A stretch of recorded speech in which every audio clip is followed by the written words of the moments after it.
Okay, so now let's discuss about cloud benefits. Obviously, before using Microsoft Azure Cloud, we need to understand what are the good things which are coming from that, or maybe what are the reasons why should we use cloud. In this particular module, the main thing which we are going to focus is first we are going to describe the benefits of high availability and scalability in the cloud.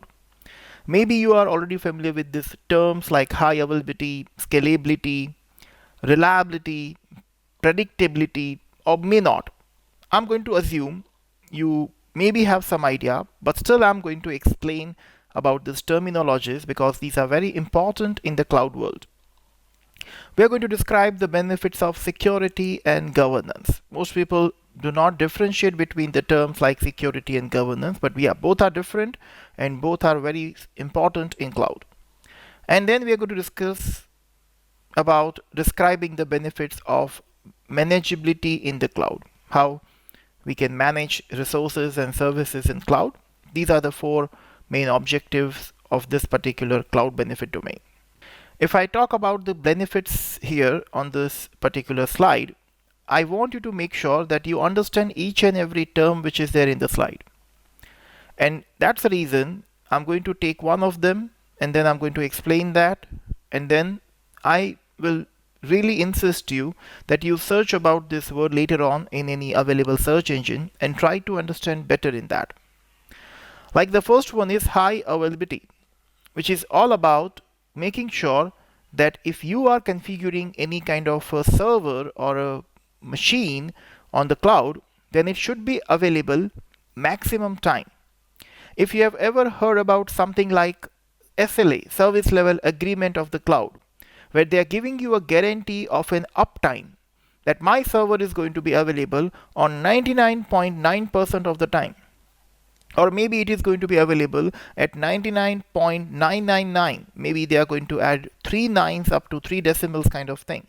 That is something which is all about high availability. Now, obviously, more nines in that availability is going to make sure that you're going to have minimum downtime in that particular server. When you are going with most of the cloud services which are associated with the compute, it is going to give you a service level agreement, a kind of a guarantee that my service is going to be available for this much amount of time, which is all about high availability. After that, we have a second one, which is scalability.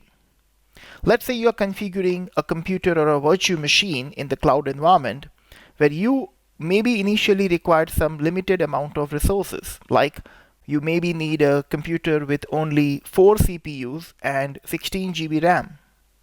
But over a period of time when you're using it, after few days, you decided that this capacity is not enough because maybe you're using that server for hosting multiple applications and databases and all. If you want to scale that computer with a higher compute power or with a higher memory or storage power, that is something which is all about scalability.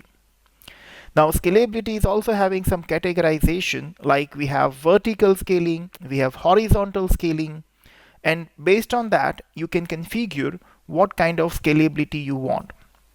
Cloud is giving you scalability with a very easily configurable manner. All you need to do is sometimes changing few values in the properties, or just by changing some slider values in that particular UI, which we call Azure Portal, you can scale your computer, you can scale your application or database. The third term which I want to focus is predictability. Obviously, predictability is focusing on predicting high availability or predicting cost. If I am deploying my application or database on cloud, I want to be very sure about how much I have to pay at the end of the month. Most cloud resources and services are going to give you an estimated cost, which is 99% accurate. While creating that service, if you get to know that how much you have to pay at the end of the month, it will be giving you a wise decision whether you have to go for which configuration of that particular service. This kind of predictability is also equivalently important for your customers, because they are also going to ask you that if you are using cloud, how much I have to invest, how much I have to pay or what will be the billing amount at the end of the month.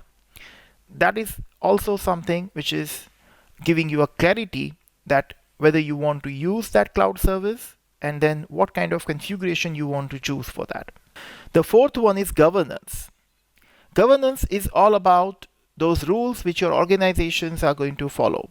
You want to make sure that you're going to match the compliance standard of your organization. Not only that, you also want to make sure that if any resources hosted on the cloud or any particular services which are used by your end users are matching with those governance standard or not.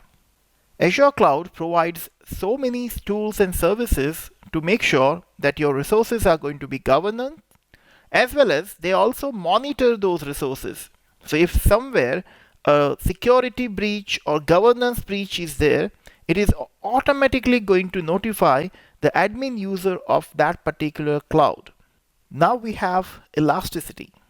Now most people get confused between scalability and elasticity, because scalability is focusing on adding more compute power or reducing more compute power kind of thing. Elasticity is also very similar to that, but it can also give you an elastic facility of configuring multiple resources under one area. For example, if you are comfortable with SQL databases where we can create tables, views, store procedures, and it's ultimately a RDBMS kind of a service provided by Microsoft. But when you're using SQL Server or SQL database, we have a terms like elastic pool. Elastic pool of SQL Server, which is hosted on Azure, is one of the coolest feature, which not only giving me a scalability kind of a facility, but also allows me to control the cost of that particular resource. We will talk about this later on when we have a SQL Server database hosted on Azure is having elastic pool kind of configuration. Then we have reliability. Reliability is very important because whoever is providing the service to you, you have to make sure that they are not going to misuse your data. They are not going to give you false promises. That's the reason, even though we have 30 to 40 cloud providers in the market, most organizations trust this cloud like Azure Cloud provided by Microsoft, GCP provided by Google, or AWS provided by Amazon. Even if you do the research by yourself, more than 90% of Fortune 1000 companies are using Microsoft Azure Cloud for their customers, for their services. This is one of the thing which is coming under reliability, because if you do not trust the cloud provider and the ethics followed by them, then it is really tough for you to put your services and resources there. The next term is obviously security, which starts with another followed terms like authentication, authorization, encryption, and lot many. Azure Cloud is one of the most secure cloud in the market. This Azure Cloud always makes sure that no matter what you're dealing with, you want to deal with the user management, data management, or maybe a compute management or network. Everywhere, security is always taken as a high priority. During this course, you're going to learn a couple of places where not only firewall or defender kind of services are available, but also you have a control of taking care of security in your hand. Next, we have manageability. This is the last point in this particular discussion, but managing something is very important, especially when you have to depend on managing those things by your employees. If you are an organization and you are giving a task to your employees which is time consuming or which is not so easy to manage, there are chances that humans can make some mistakes in that and which can impact on the business. Managing cloud resources in Azure is really easy and multiple tools are available on that. We have a tool called Azure Portal. If you have ever seen a website which is portal.azure.com, it looks like this. Most of the cloud users who are developers, data engineers, data scientists, or cloud architect, they love using this website which is portal.azure.com.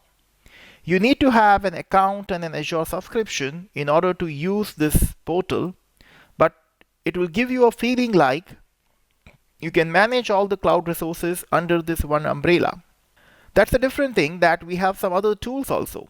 We have a PowerShell and Bash command script based tools which are also available, which is known as Azure CLI.